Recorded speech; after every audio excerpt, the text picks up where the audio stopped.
وہ اب ایک نظام انصاف نہیں رہا بلکہ وہ سیاسی حملوں کا ایک ذریعہ بنا دیا گیا ہے۔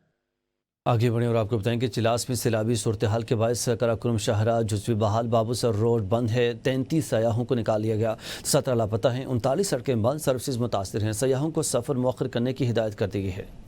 یوٹیلٹی سٹورز کارپوریشن کے ملازمین کا دھرنا جاری ہے، مذاکرات کا پہلا دور ناکام ہو گیا۔ سیکریٹری وزارت صنعت و پیداوار سے جوائنٹ ایکشن کمیٹی کے مذاکرات کا پہلا دور ناکام ہو گیا، ملازمین ڈٹ گئے اور کہا کہ اپنا حق لیے بغیر واپس نہیں جائیں گے۔ عارف شاہ جوائنٹ ایکشن کمیٹی کے نمائندے کا کہنا تھا کہ وزیر اعظم اپنا غیر قانونی اور غیر آئینی حکم واپس لیں اور کل دن 10 بجے اپنے آئندہ لائحہ عمل کا اعلان کریں گے۔ مظاہرین نے ڈی چوک کی جانب پیش قدمی کا اعلان کر رکھا ہے۔ اسلام آباد پولیس نے مظاہرین کی پیش قدمی روکنے کے لیے بڑی تعداد میں اہلکاروں کو تعینات کر رکھا ہے۔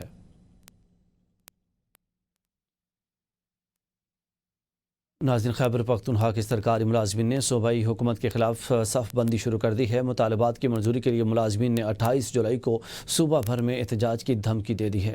صوبائی حکومت کے رویے سے ناراض سرکاری ملازمین اپنے مطالبات کی منظوری کے لیے ایک بار پھر متحد ہو کر میدان میں آنے کو تیار ہیں، اور منسٹر نے بھی یقین دہانی کی ہے اور جو فائنانس کے ذمہ دار آفیسر ہیں انہوں نے بھی یقین دہانی کی ہے کہ ہم یہ مسئلہ حل کرنا چاہتے ہیں۔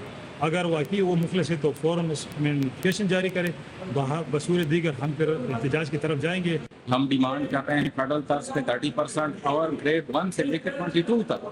ابھی تو وہ چھوٹی میٹنگ کنٹینیوڈ ہے، میٹنگ میں یہی لائحہ عمل آئندہ کا بنایا جائے گا کہ مستقبل میں ہم نے کیا کرنا ہے۔ لیڈیز ہیلتھ ورکرز کی صدر رفت سید قبر اور کلاس 4 ملازمین کے صدر اکبر خان نے ABN کو بتایا کہ وفاق اور آزاد کشمیر میں DRA میں 30% اضافہ ہو چکا ہے، لیکن خیبر پختونخوا حکومت صرف وعدے کرتی رہی، عمل درآمد نہ ہو سکا۔ ان کا کہنا تھا کہ اپنے مطالبات کی منظوری تک احتجاج جاری رہے گا۔ گیگا کے پلیٹ فارم سے ملازمین نے واضح پیغام دیا کہ اس بار کسی کے جھانسے میں نہیں آئیں گے، مطالبات منوا کر ہی اٹھیں گے، اور اگر ضرورت پڑی تو دمادم مست قلندر سے بھی گریز نہیں کیا جائے گا۔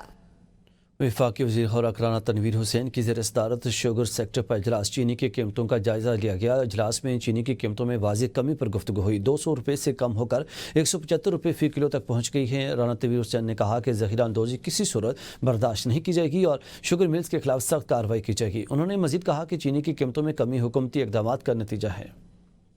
JUI کے صدر مولانا فضل الرحمان کا کہنا ہے کہ فاٹا کے خیبر پختونخوا میں انضمام کا تجربہ ناکام ہو چکا ہے اور اس کی واپسی کا بھی کوئی راستہ نہیں ہے۔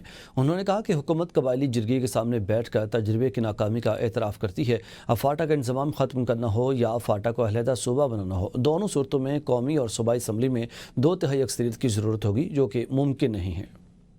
فاٹا کا انضمام کیا، آج وہی حکومت پشاور میں بیٹھ کر قبائلی جرگے کے سامنے کہتی ہے کہ لگتا ہے انضمام کا تجربہ ناکام ثابت ہوا، ہم کمیشن بناتے ہیں تاکہ اس پر دوبارہ غور کیا جائے۔ اب تو اگر آپ انضمام کو توڑیں گے تب بھی صوبائی اسمبلی سے 2/3 اکثریت منظور کرنی ہوگی قرارداد، اور وفاق سے بھی آپ 2/3 اکثریت ترمیم لانی ہوگی۔ اگر آپ اس کو دوبارہ صوبہ بنائیں گے الگ سا، پھر بھی ان مراحل سے گزرنا پڑے گا۔ اگر آپ اس کو صوبے کا سٹیٹس دیں گے تب بھی ان مراحل سے گزرنا پڑے گا۔ اب تجربہ بھی ناکام، پیچھے جانے کا راستہ بھی نہیں رہا۔ کرپشن ملک میں عروج پر پہنچ چکی ہے۔ سابق وزیر اعظم شاہد خان عباسی کی حکومت پر تنقید۔ ABN نیوز کے پروگرام میں سوال سے آگے میں گفتگو کرتے ہوئے شاہد خان عباسی نے کہا کہ اسلام آباد میں بننے والی سڑک دبئی سے بھی مہنگی ہے اور وہ بھی 4 ماہ نہیں چل پاتی۔ حد پہ کرپشن، جس حد پہ کرپشن آپ پہنچ گئے آپ اندازہ نہیں لگا سکتے۔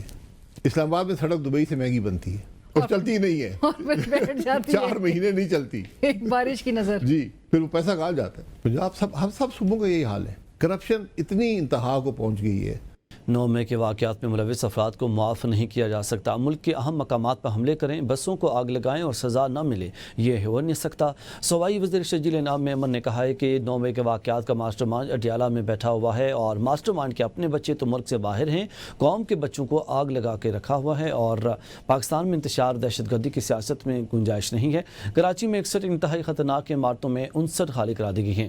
لیاری میں گرنے والی عمارت پر سخت ایکشن لیا گیا ہے۔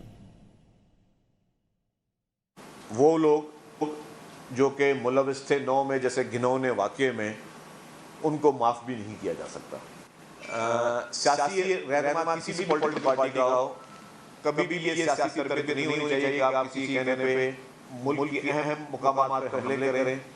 اور اس میں میں سمجھتا ہوں اس کا جو ماسٹر مائنڈ تھا وہ اڈیالہ میں بیٹھا ہوا ہے اور ماسٹر مائنڈ کے فالوورز کے لیے یہ میسج ہے کہ آپ دیکھیں کہ آپ کی لیڈر جو خود تو بیٹھا ہوا تھا ڈرائنگ روم میں اور اس نے اپنے بچے ملک سے باہر رکھے ہوئے تھے اور اس نے قوم کے بچوں کو اس چیز پہ جو ہے اور آگے کے وجہ سے لوگوں کو سزائیں ملی.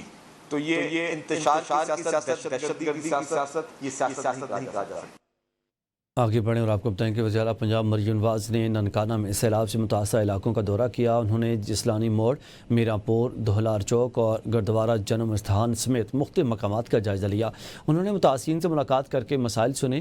وزیر اعلیٰ پنجاب مریم نواز نے ننکانہ کو ماڈل سٹی بنانے، فلڈ ڈرین تعمیر، سڑکوں کی بہتری اور بیوٹیفیکیشن پلان کی منظوری دی. الیکٹرک بسوں کی تعداد بڑھانے، سکولوں کے باہر زیبرا کراسنگ اور روٹی کے نرخ کنٹرول کرنے کی ہدایت جاری کی. میرانپور میں متاثرہ گھروں اور زرعی اراضی کا معائنہ کیا، مالی مدد کی یقین دہانی کرائی اور خواتین و بچوں سے ملاقات کی. بریفنگ میں بتایا گیا کہ بارشوں سے 22 دیہات متاثر اور 1525 ایکڑ زیر آب آیا. وزیر اعلیٰ نے کہا کہ پنجاب کے ساتھ ماضی میں ناانصافی ہوئی، اب عوامی خدمت میں کوئی کوتاہی نہیں ہوگی. وزیر اعلیٰ سندھ مراد علی شاہ نے LARMIS کے اجلاس کی صدارت کرتے ہوئے بورڈ آف ریونیو کو ہدایت کی کہ ای میوٹیشن سسٹم کو ای رجسٹریشن سسٹم سے منسلک کیا جائے اور ای ٹرانسفارمر سسٹم پر پیش رفت تیز کی جائے. اجلاس میں میئر کراچی مرتضیٰ وہاب اور دیگر شریک تھے. وزیر اعلیٰ نے کہا کہ LARIMS کا مقصد شہریوں کو زمین کے ریکارڈ تک کمپیوٹرائز رسائی فراہم کرنا ہے. ای رجسٹریشن سسٹم سے سروسز میں بہتری آئی ہے اور اب ای میوٹیشن سسٹم کا انضمام کیا جائے گا. سکھر یونیورسٹی کے ساتھ مل کر ای ٹرانسفارمر آف پراپرٹی سسٹم بھی کام جاری ہے اور جائیداد کی منتقلی کو مزید آسان بنایا جا سکے. نیوز اسٹوڈیو سے اب تک کے لیے اتنا ہی. مزید اپڈیٹس کے لیے دیکھتے رہیے ABN نیوز.